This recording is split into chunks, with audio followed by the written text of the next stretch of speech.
In November 1886, a young cowboy named Tom Harris rode north from his ranch headquarters in the Texas Panhandle.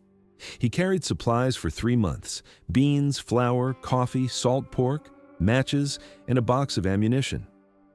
His destination was a small cabin 20 miles away, positioned along the northern boundary of the ranch. That cabin measured 16 feet by 24 feet. It had a dirt floor, 2 small windows with wooden shutters, and walls built from rough-cut lumber and stone. Inside were a wooden bunk, a cast-iron stove, a table, 1 chair, and shelves for supplies. Tom would spend the next 6 months there, alone. This is the story of the line camp, the loneliest job in American frontier history. A job that required men to live in isolation for months at a time, performing work that was essential to the survival of the cattle industry, but that slowly ate away at their sanity. By the mid-1880s, the open range was disappearing. Ranches were growing larger, herds were expanding, and something had to be done about cattle that wandered off during the brutal winter months. The solution was simple but brutal. Build small camps along the outer boundaries of ranch property and station cowboys there to keep the cattle from drifting. These outposts were called line camps. They were placed at strategic intervals, usually 20 to 40 miles apart, along the edges of ranch ranges. Their purpose was to patrol the boundary lines, pushing stray cattle back onto their home range and preventing neighboring herds from wandering onto your grass. The camps themselves were Spartan structures built for survival, not comfort. In Colorado, line camps were often constructed from stone gathered from nearby cliffs, with walls nearly 3 feet thick to withstand the wind.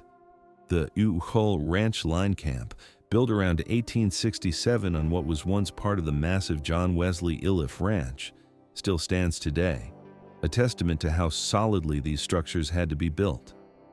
In Texas, where timber was scarce on the prairie, line camps were made from whatever materials could be hauled in. Some were stone, some were rough lumber. A few were nothing more than dugouts carved into hillsides with timber roofs. The camps had to provide shelter from weather that could kill a man in hours. Small windows, sometimes just portholes with wooden shutters fastened by leather hinges, let in minimal light but kept out the wind. A cast-iron stove provided heat for both warmth and cooking. The chimney was the most important feature. If it failed during a blizzard, you froze. Water had to be hauled from the nearest creek or spring, which might be half a mile away. Firewood had to be cut and stacked before winter set in hard. Once the deep snows came, you lived on what you had prepared. The job of a line rider was straightforward, but endless. Ride the boundary line every day, checking for breaks in the fence, push stray cattle back onto the home range, watch for rustlers, check water holes to make sure they hadn't frozen over or been fouled, look for injured or sick animals, repair fence where needed, and above all, prevent cattle from drifting. Drift was the mortal enemy of ranchers. During winter storms, cattle instinctively moved south, seeking shelter from the wind and cold. If they crossed onto another ranch's property, recovering them was expensive and sometimes impossible. Worse, if they drifted far enough, they might pile up against fence lines and die by the hundreds. This had happened before. In the winter of 1885 to 1886, a series of brutal blizzards struck the southern plains. Cattle retreating south were stopped by the newly erected drift fences, long barriers built across the northern boundaries of panhandle ranches. Unable to go farther, the animals huddled against the wire in massive groups, some of them 400 yards across. Unable to stay warm or escape the crush, they smothered or froze to death where they stood. When the storms cleared, thousands of dead cattle were found piled against the panhandle drift fences. One LX ranch employee reportedly skinned 250 carcasses per mile for 35 miles along one section of fence. The line rider's job was to prevent that from happening, which meant being out in every storm, in every temperature, no matter how brutal the conditions. Theodore Roosevelt knew the work firsthand. Before he became president, Roosevelt owned 2 cattle ranches in western North Dakota. He spent enough time there to understand what the men in the line camps endured. In his writings, he put it bluntly, "The men in the line camps lead a hard life, for they have to be out in every kind of weather and should be especially active and watchful during the storms." Those storms were unlike anything modern Americans experience. When a blizzard hit the Great Plains in the 1880s, visibility dropped to 0 in minutes. Temperatures could plunge to 40 or 50 degrees below zero. Wind speeds reached 60 or 70 miles per hour. Snow didn't fall, it was driven horizontally by the wind, creating drifts 15 or 20 feet deep in coulees and ravines. Cowboys rode out into these conditions wearing 2 suits of heavy underwear, 2 pairs of wool socks, wool pants, 2 woolen shirts, overalls, leather chaps, wool gloves under leather mittens, blanket-lined overcoats, and fur caps. They blacked their faces and eye sockets with lampblack or burnt matches to prevent snow blindness. They tied bandanas over their faces, bandit style, to filter the air they breathed. Even with all that, they froze. Hands and feet went numb. The icy air stabbed into their lungs and stomachs. Some of them didn't make it back to camp.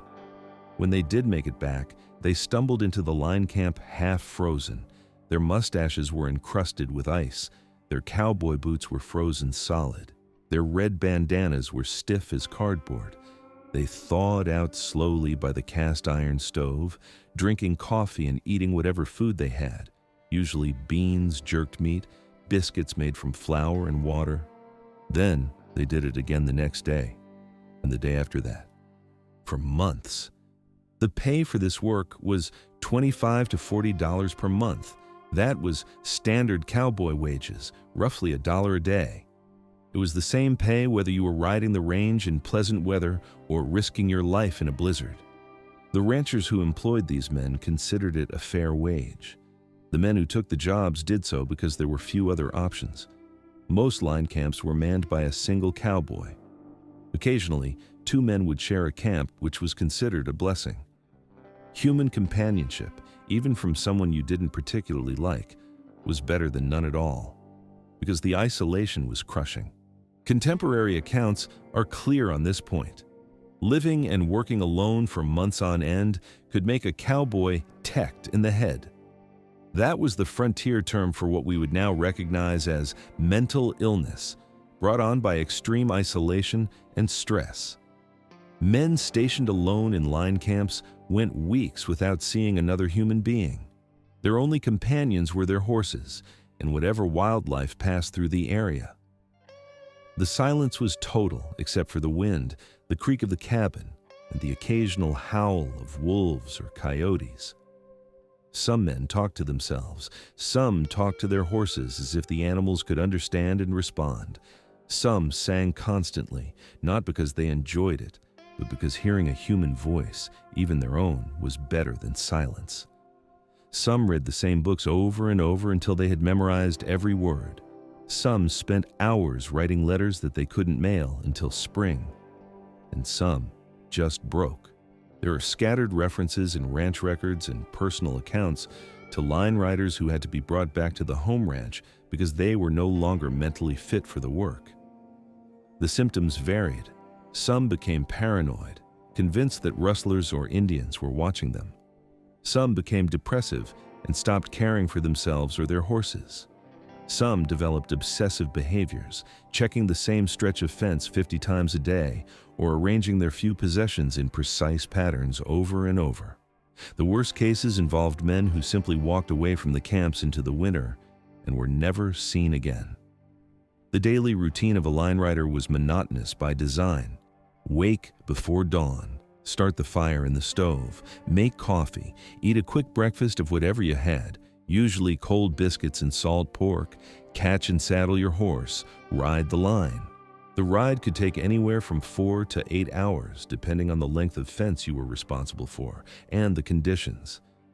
In good weather, you rode at a steady pace, eyes scanning the fence line for breaks and the surrounding prairie for cattle that had strayed across. In bad weather, the ride became an ordeal. After the ride, return to camp. Unsaddle and feed your horse, haul water if the barrel was running low. Chop firewood, make dinner, usually beans boiled with salt pork, biscuits if you had flour, coffee.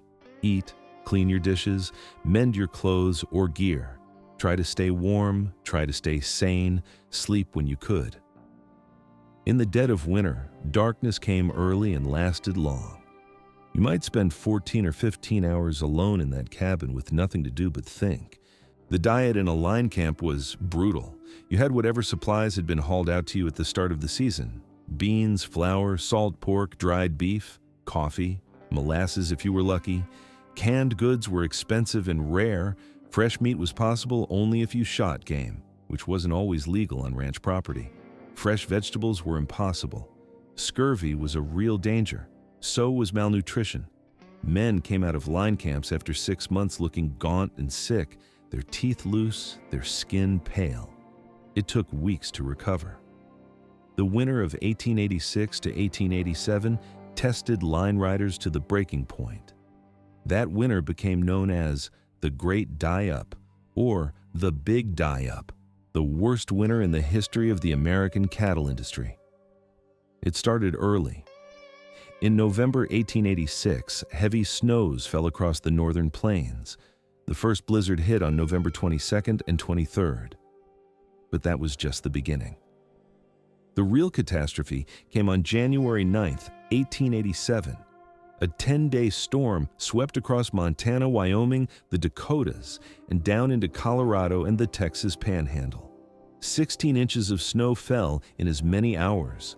Temperatures dropped to 46 degrees below zero in some areas, 63 below in others. Cattle froze to death standing upright. People died trying to rescue them. Line riders across the northern plains fought desperately to save the herds. They rode into blizzards that reduced visibility to nothing. They tried to herd cattle into sheltered ravines. They tried to break through ice-covered snow so the animals could reach grass. They watched helplessly as cattle huddled against fences by the thousands and died.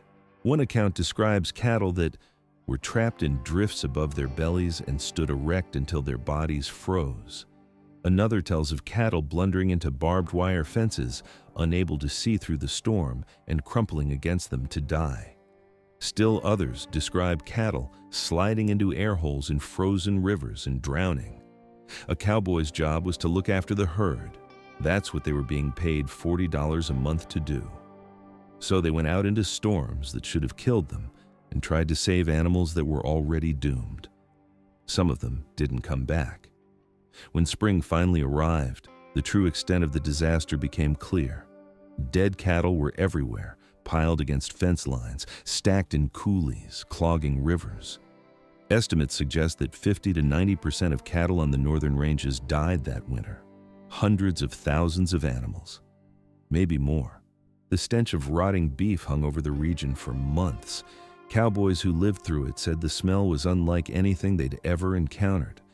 Some reported that you could walk for miles on the carcasses of dead cattle without ever touching the ground. Ranchers went bankrupt by the hundreds. Theodore Roosevelt's ranches near Medora, Dakota Territory, were devastated. In a letter to his friend Henry Cabot Lodge, Roosevelt wrote, "Well, we have had a perfect smash-up all through the cattle country of the Northwest. The losses are crippling. For the first time, I have been utterly unable to enjoy a visit to my ranch. I shall be glad to get home." In Montana, the tax rolls in 1886 listed 200 ranchers in Custer County. In 1888, there were only 120. Across Montana, the number of cattle shipped to eastern markets in 1887 was only 2/3 that of 1886, even though ranchers engaged in panic selling to stay financially viable. The winter of 1886 to 1887 marked the end of the open range era. After that catastrophic season, ranchers changed how they operated. They built barns to shelter cattle. They grew hay and stored it for winter feed. They reduced herd sizes. They fenced smaller pastures instead of letting cattle roam free. And they stopped relying so heavily on line camps. But during the 1880s, before that terrible winter, the line camp was an essential part of the cattle industry. Ranches couldn't operate without them. The camps protected property boundaries, prevented cattle drift, guarded against rustlers, and provided early warning of problems with fences or water sources. Some line camps were used year-round, but the most brutal assignments were winter postings. During spring, summer, and fall, a line rider might ride back to the home ranch every week or two for supplies and company. But once winter set in hard and the snows came, you were cut off. The distance was too great. The conditions were too dangerous. You stayed at your post until spring. The cabins themselves tell the story. The whiteout Ranch Line Camp in Colorado, 16 by 24 feet with a dirt floor and stone walls nearly 3 feet thick. 2 tiny windows, a low gabled roof, an off-center door. Built to last, built to protect, but not built for comfort. Inside, the furnishings were minimal. A wooden bunk, just a frame with rope or rawhide webbing to support a thin mattress stuffed with straw or corn husks. Mouse-infested blankets, a cast-iron stove that had to be fed constantly, a table maybe, a chair if you were lucky, shelves for your few supplies, hooks for your gear. That was your world for 6 months. The psychological toll of this life is hard to quantify because frontiermen rarely discuss their feelings. The culture discouraged it. Cowboys were expected to be tough, self-reliant, stoic. Complaining was weakness. Asking for help was failure. But the evidence is there in the margins of history. In the cowboys who quit after one winter at a line camp and never went back. In the men who turned to whiskey the moment they reached the home ranch. In the scattered accounts of cowboys going teched and having to be relieved of their duties. In the men who simply disappeared. Modern research on isolation and mental health helps us understand what those men experienced. Social isolation increases the risk of depression, anxiety, cognitive decline, and even early death. Prolonged isolation is as harmful to health as smoking 15 cigarettes a day. It's more harmful than obesity. Imagine experiencing that level of isolation not for days or weeks, but for months, in brutal weather, with inadequate food, doing dangerous physical work, with no end in sight until spring. And yet, they did it. Thousands of men took these jobs. Some did it for multiple winters. A few made it a career. Why? The answers varied. Some men genuinely preferred solitude. They'd grown up in crowded homes or worked in crowded bunkhouses and found the isolation of a line camp peaceful. Some were running from something, debt, family trouble, the law. Some simply had no better options. The pay was steady, the work was clear, and room and board were provided. And some men discovered that they were suited for it in a way that surprised them. They found a kind of freedom in the isolation. No boss watching over them. No schedule except the one they set. No one to answer to except themselves and the cattle they were hired to protect. One former line rider, interviewed decades later, said this: "It was a hard life, no question, lonely as hell in the winter. But I was young, and I thought I was tough, and I wanted to prove I could do something most men couldn't. And I did. I lasted 3 winters. Then I quit before it killed me." Another said, "The worst part wasn't the cold or the work. It was the silence. You'd go weeks without hearing another human voice. Your own voice started to sound strange to you after a while, like it belonged to someone else." By the 1890s, the line camp system was fading. The open range was gone, replaced by fenced ranches. The catastrophic winter of 1886 to 1887 had proven that leaving cattle exposed to the elements was financial suicide. Ranchers learned to provide winter shelter and feed. The need for cowboys stationed in isolated camps along boundary lines diminished. But for about 2 decades, roughly from the early 1870s through the late 1880s, line camps were a fixture of the American cattle industry. And the men who worked them performed a job that was essential, dangerous, poorly paid, and nearly unbearable. They did it in cabins that barely qualified as shelter. They did it alone, or with a single companion. They did it through winters that killed cattle by the hundreds of thousands. They did it for $40 a month. Some of them went crazy, Some of them died, some of them walked away and never looked back, but some of them survived. And when they were old men, sitting in warm homes with families around them, they would sometimes talk about those years, about the line camps, about the silence, about what it felt like to be that alone in that cold for that long. And they would say, almost without exception, that they were glad they'd done it, but they were more glad it was over. Today, a handful of line camps still stand: the UHL Ranch Line Camp in Colorado, the Elif Line Camp, also in Colorado, with stone walls 2 feet 8 inches thick, the Novillo Line Camp on Padre Island in Texas, a few others scattered across the West, preserved as historical sites. Most have been maintained since the 1940s or later. They're protected now, recognized as important pieces of frontier history. Visitors can see them, though usually from a distance. The structures are fragile. The National Park Service asks people not to enter, not to touch, to help preserve what remains.